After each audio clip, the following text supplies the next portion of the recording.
হাসান আর হুসাইন দৌড়াইয়া আসতেছি।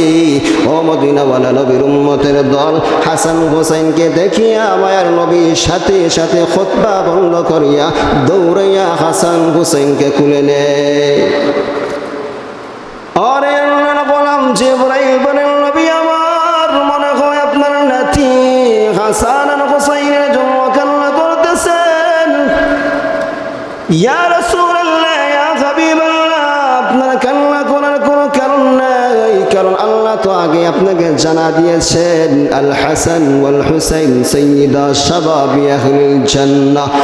নবী আমার কান্না করার কোনো দরকার নাই, কারণ আল্লাহ তো আগেই বলে দিয়েছেন জান্নাতের সরদার হবে হাসান আর হুসাইন। আরে আল্লাহর গোলামের পরে আমার নবী কোনো জবাব দেয় না, ওজোর দ্বারায় কান্না করতেছে। ও মায়ের নবী, বুঝতে পেরেছি মনে হয় আপনার আদরের কন্যা ফাতেমার জন্য কান্না করতেছেন।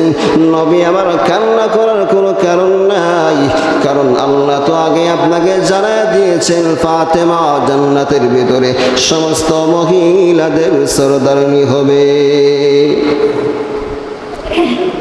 আরে আল্লাহর গোলামের পরে আমার নবী কান্না বন্ধ করেন নাই, কান্না কান্না কান্না নবী আমার করতেছে। ইয়া রাসূলুল্লাহ, ইয়া হাবিবাল্লাহ, এরপরে কোনো কান্না করেন বুঝি না, মনে হয় আপনার উম্মতের জন্য কান্না করতেছেন। নবী আমার, আপনার কান্না করার কোনো দরকার নাই। আপনি মারা যাওয়ার পরে আপনাকে যখন রওজার ভেতরে রাখা হবে, আপনার উম্মত দুনিয়ায় কে কোথায় আছে, কি কাজ করতেছে, মুহূর্তের ভেতরে সবগুলো সংবাদ আপনি নবীর কাছে নিয়ে পৌঁছাইয়া দেওয়া হবে।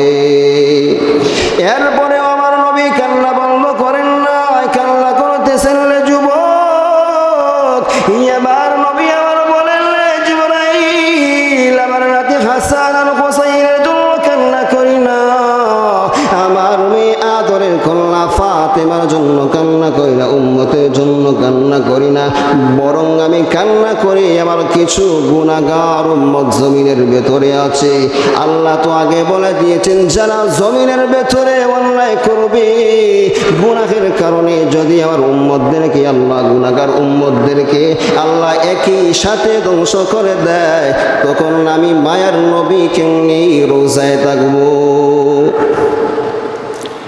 আরে আল্লাহর গোলাম, যখন আমার মায়ার নবী গুনাহগার উম্মতের জন্য কান্না করতেছে, জিবরাইলকে বলেন, ও জিবরাইল, আল্লাহ বলেছেন মা কানা আল্লাহু লিউআযযিবাহুম ওয়া আনতা ফীহিম, আমি নবী যেখানে আছি ওই জায়গায় আমার আল্লাহ কোনো আযাব দিবেন না, আমার আল্লাহ গজব দিবেন না।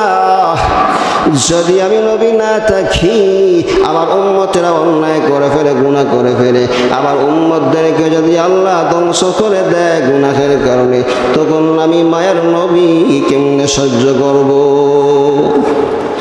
এই মুহূর্তে আল্লাহ জিবরাইলের মাধ্যমে আল্লাহ জানায় দেয়, জিবরাইল তুমি আমার নবীকে জানায় দাও, ও আখেরি নবী আমার হাবিব, আপনার কান্না করার কোনো দরকার নাই, আমি আল্লাহ কথা দিলাম আজকের পর থেকে কিয়ামত পর্যন্ত আপনার সকল উম্মতের জিম্মাদার আমি স্বয়ং আল্লাহ হয়ে গেলাম।